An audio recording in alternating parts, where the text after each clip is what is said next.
Pada video kali ini kami akan menyajikan soal P3K kompetensi sosial kultural. Dan sebelumnya kami minta kepada teman-teman semua untuk klik subscribe, like. Semoga kami semakin semangat untuk membuat video-video berikutnya terkait dengan P3K. Baik teman-teman, kita mencoba membahas satu persatu soal dari P3K kompetensi sosiokultural.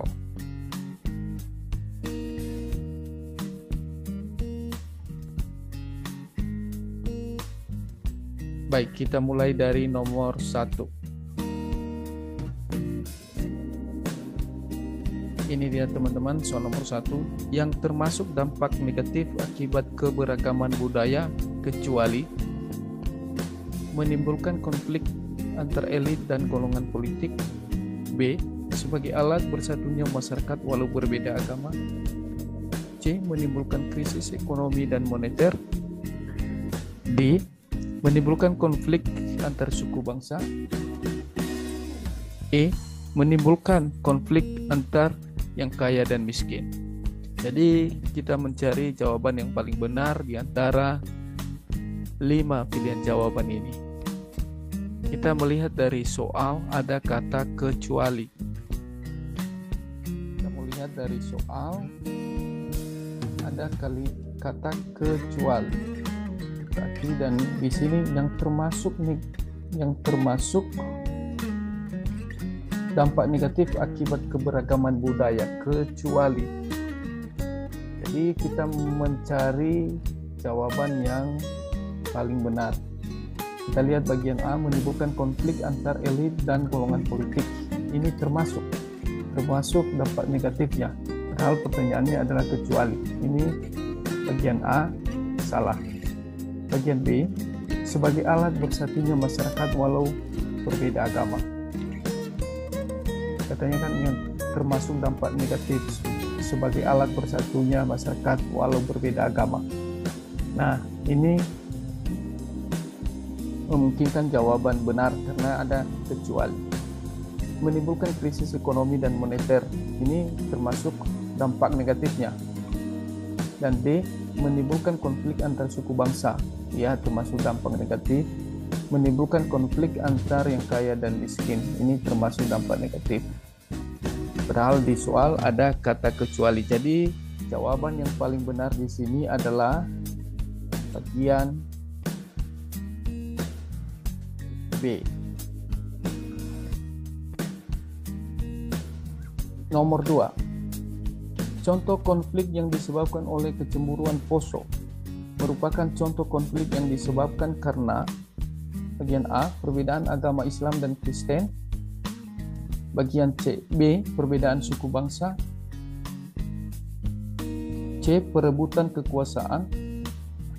D, kepentingan politik antar pemerintah dan masyarakat. Dan E, kepentingan politik antar tokoh masyarakat.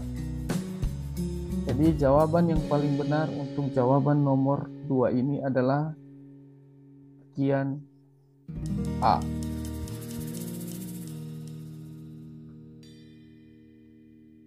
Baik, kita lanjutkan pada nomor berikutnya.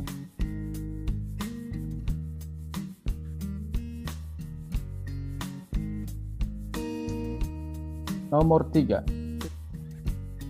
Ketika banyak anggota tim kerja Anda yang berbeda agama dengan Anda, maka Anda akan A. bersikap toleran dan menghormati mereka. B. menjaga jarak dengan mereka. C. waspada dalam bersikap. D. khawatir jika ucapan Anda dapat menyinggung mereka. Dan E. meminta atasan untuk memindahkan Anda ke tim kerja yang lain. Jadi jawaban yang paling benar untuk jawaban nomor 3 ini adalah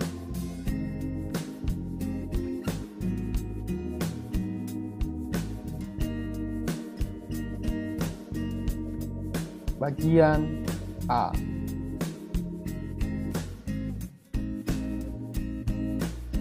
Bersikap toleran dan menghormati mereka. Nomor 4, dalam rangka merayakan ulang tahun anak rekan kerja Anda yang sangat dekat dengan Anda. Rekan Anda mengundang Anda dan meminta Anda untuk datang ke acara ulang tahun anaknya tersebut yang akan diadakan besok malam di sebuah restoran cepat saji. Tidak jauh dari kontrakan Anda. Anda tahu persis pasti akan diadakan pesta untuk anak-anak yang sangat meriah. Padahal Anda sendiri sangat tidak menyukai anak-anak.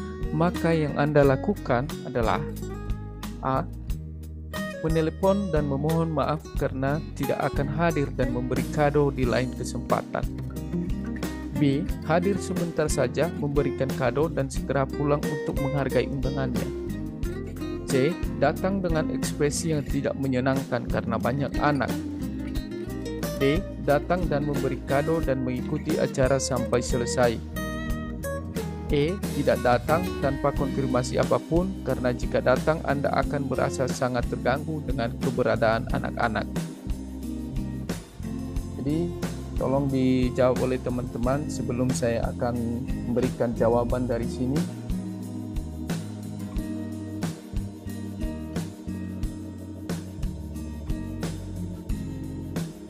Jadi untuk nomor 4 ini jawabannya adalah bagian D. Datang dan memberi kado dan mengikuti acara sampai selesai. Walaupun kita tidak senang dengan anak-anak, tetapi kita sangat menghargai dari undangan yang disampaikan oleh rekan kita.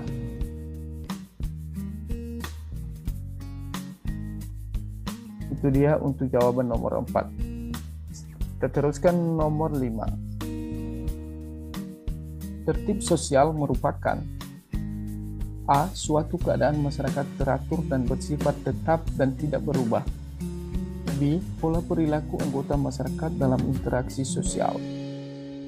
C. Norma-norma sosial yang tumbuh dan berkembang dalam kehidupan masyarakat. D. Upaya mematuhi dan menerapkan nilai-nilai dan norma yang berlaku. E. Norma-norma sosial yang tumbuh di sebagian masyarakat. Teman-teman coba pilih salah satu jawaban yang menurut teman-teman benar.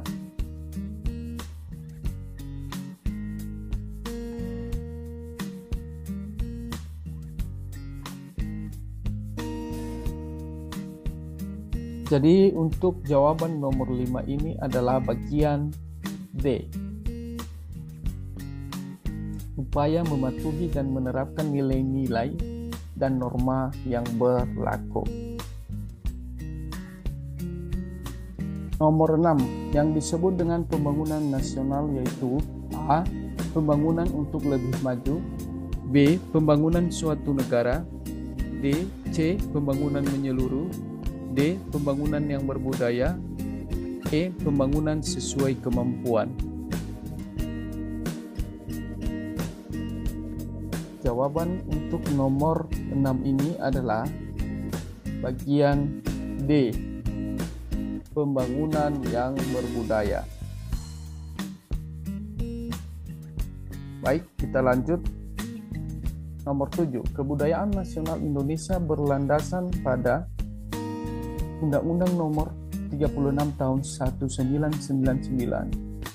B. Undang-Undang Nomor 23 Tahun 2002. C. Undang-Undang Dasar 1945. D. Pancasila. E. Ketetapan MPR.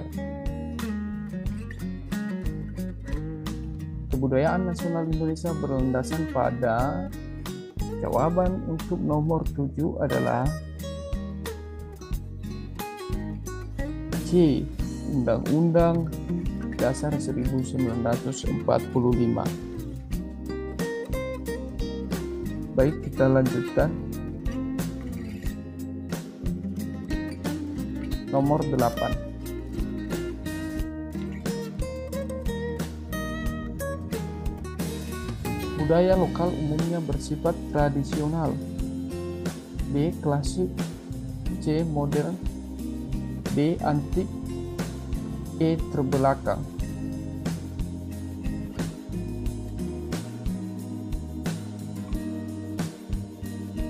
Jawaban untuk nomor 8 adalah bagian A.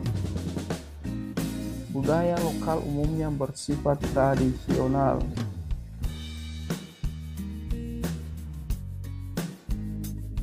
Nomor 9.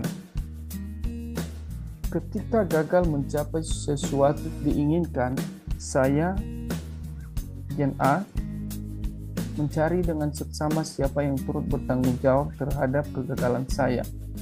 B. Mengambil waktu untuk menenangkan diri. C. Bersedih hati. D. Melakukan introspeksi dan memperbaiki kegagalan tersebut. E. Meminta bantuan kepada lebih banyak orang.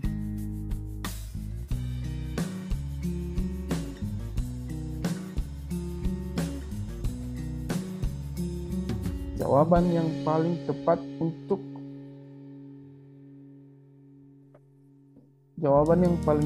untuk nomor 9 ini adalah bagian D.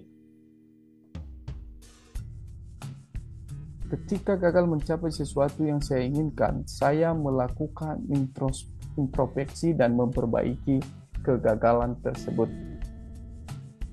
Baik, kita lanjutkan nomor 10. Jika atasan Anda meminta sesuatu permintaan yang tidak masuk akal, apakah Anda sulit untuk mengatakan tidak? A. Jika tugas tersebut dalam proses hanya bisa diselesaikan sedikit, maka saya tolak. B. Saya akan menerima karena itu perintah atasan. C. Terkadang saya terima, terkadang saya tolak, tergantung bagaimana tugas tersebut dan apakah saya bisa menyelesaikannya. D. Jika tugas tersebut memang tidak bisa dikerjakan, tidak sulit untuk mengatakan tidak. D. Saya akan menolak tegas. Jika atasan Anda meminta suatu permintaan yang tidak masuk akal, apakah Anda sulit untuk mengatakan tidak? Maka jawaban yang paling tepat adalah jika tugas tersebut memang tidak bisa dikerjakan, tidak sulit untuk mengatakan tidak. Bagian D. Baik, demikian soal yang bisa kita bahas pada video kali ini, dan kita lanjutkan nanti pada video-video berikutnya. Jangan lupa subscribe dan like serta komen video ini. Terima kasih.